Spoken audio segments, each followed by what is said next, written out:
How's it going, guys? It's C-RadTV at a WWE Smackdown review from January 8th. Let's get right with it. So SmackDown starts off with WWE Champion Daniel Bryan roaming the concourse at the Jacksonville Veterans Memorial Arena. Of course, ridiculing the WWE Universe in his PETA protest. Where Daniel says he's taking AJ on an educational tour. Oh boy. I can't wait for this. So Daniel goes on saying concession foods are bad for you, like the hot dogs and the pretzels and the popcorn and the chips and the burgers and the nachos and the pop. Daniel even goes and throws a hot dog at one fan and then throws a soda at another fan. These fans were probably plants because if he did that to a real fan without their permission, yeah, it could end badly. Could go to court. So then Daniel goes, he then calls the fans fickle. Then Daniel goes and rips apart the merch stand.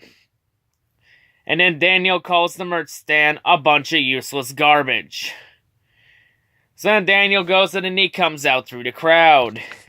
And Daniel says he's trying to change the world. And he wants the fans to change. Daniel, you may as well just stop there. You're just chasing an old dog that's not gonna bark. Woof. And then Daniel says that the house that AJ Styles built is just a void AJ uses to fill his empty life. And then Daniel goes on saying he will make SmackDown mean something.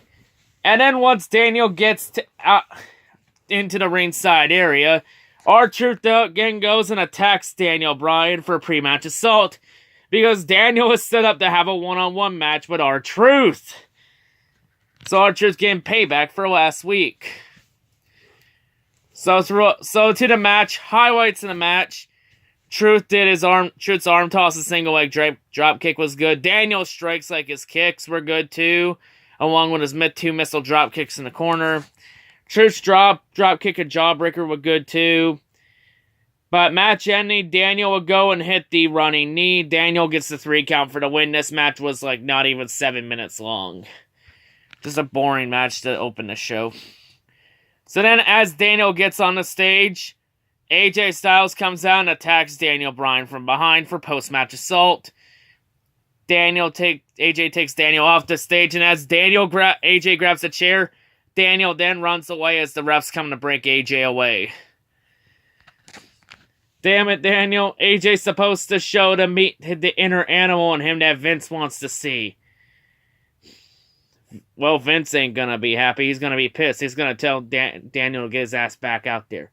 Yeah, Daniel, you little fucking garden gnome. Get your ass out there. I gotta make AJ look like a beast. Gotta release his inner animal. Yeah. So then continuing on, next up we get to a tag team match. We get Rey Mysterio and Mustafa Ali versus Samoa Joe and Andrade Cien Almas.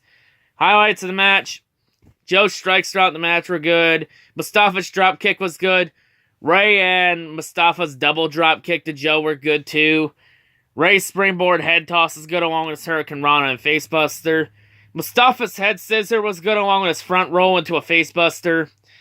Mustafa's drop kick was good along with his tornado DDT from the top rope. Joe's forward-away slam onto the announce table is good too. One problem though. The table didn't break. Ha, no table break for you. Mustafa's hanging overhead toss is good too, along with Rey's head scissor and insecure into a seated senton. Rey's sunset flip into a pile driver was very well done. Great new move for Rey Mysterio. Very well done. I give Rey massive kudos there. Rey's 619 was good along with his Mustafa's 450. But no pin. Mustafa's front flip dive was good too.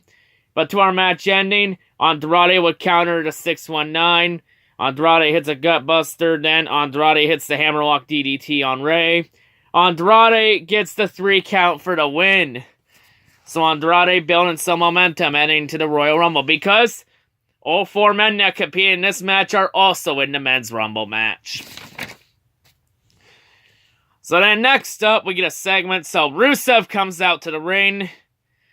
Rusev says that Lana got injured last week because of Nakamura. When Rusev hit the Machka kick on Shinsuke, and Shinsuke ends up falling down with Lana on Shinsuke's back. And then Rusev says he stands before everyone not only as the United States champion or a Bulgarian brute with the strength of 1,000 hairy men. Easy, Rusev. Easy. We didn't need to know that last part. But Rusev says he stands before everyone in the WWE Universe as a husband. And then Rusev said Shinsuke crossed the line.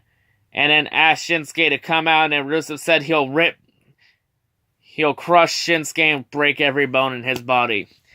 So then Shinsuke appears on the Jumbotron in the production truck, where Shinsuke says it's Rusev's fault that Lana got hurt. And Shinsuke's here to clear his name. So he shows the replay of what happened last week when Rusev hit the Machka kick on Shinsuke, with Lana on Shinsuke's back, and Lana, of course, Shinsuke falling, and Lana falling on top. Pretty much Lana broke Shinsuke's fall. And then Shinsuke says that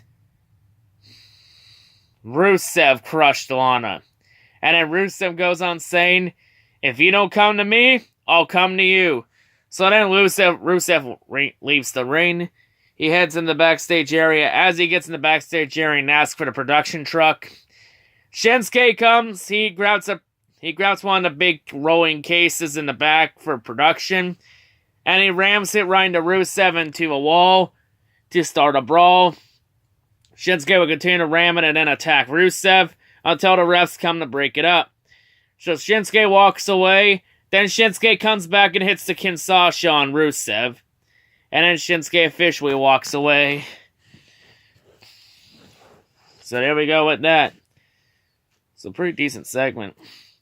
Next up, we get a tag team match. We get the SmackDown Tag Team Champions, The Bar, Sheamus, and Cesaro, versus Jimmy and Jay, the Usos. And if the Usos win this match, they get a future SmackDown Tag Team title opportunity, possibly at the Royal Rumble. So overall match, back and forth. To the match ending, when Usos had the advantage, Mandy Rose would come out. She'd come out wearing a towel and flip-flops. And then Mandy goes saying she lost her gear and asked Jimmy if she left it in his hotel room. So while Jimmy was distracted, Sheamus would knock Jimmy Uso off the apron. And then Cesaro would take advantage by hitting the neutralizer on Jay. Cesaro gets the 3 count for the win. So, Usos, no tag team opportunity for you. But as the Bar celebrates in the ring, The Miz would then come out. He would come to the ring. He'd congratulate the Bar.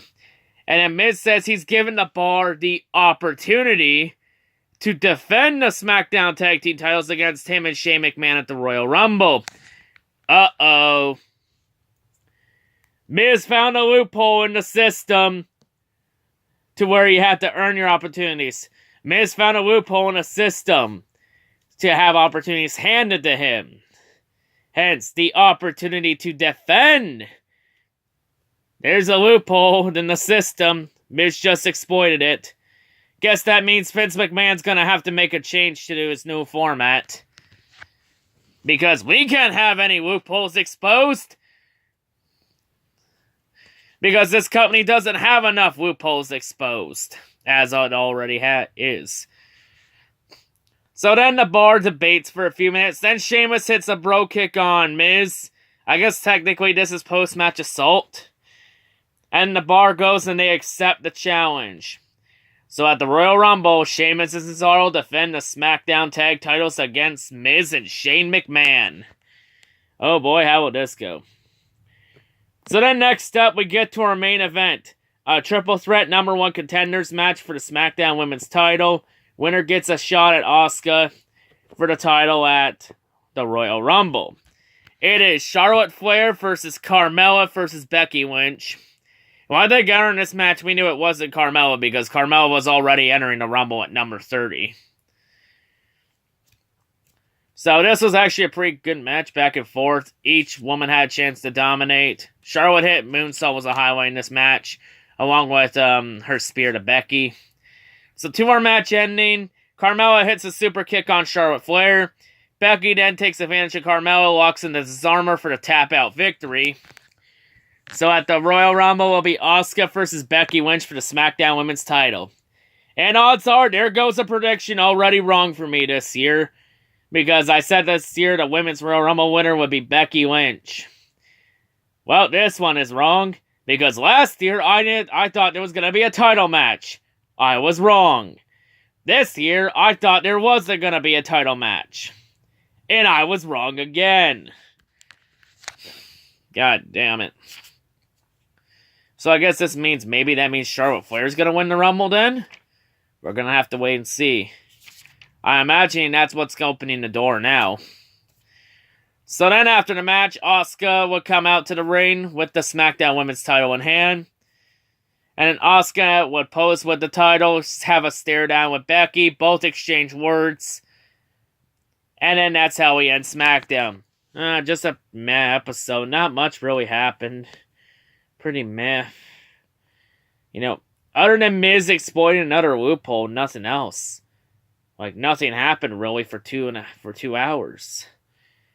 So overall, 3 out of 10. It was a better show than Raw. You know, Raw once again has gone back to being a complete and utter shit show. You know, SmackDown's not that far behind. Like, this is the road to WrestleMania, WWE. If you say you putting all your effort into the road to WrestleMania, you're doing a shitty job of it so far. But yeah, I think I've gone on long enough here. So yeah, that's all I gotta say. Hope everyone has a great day, and yeah, peace out.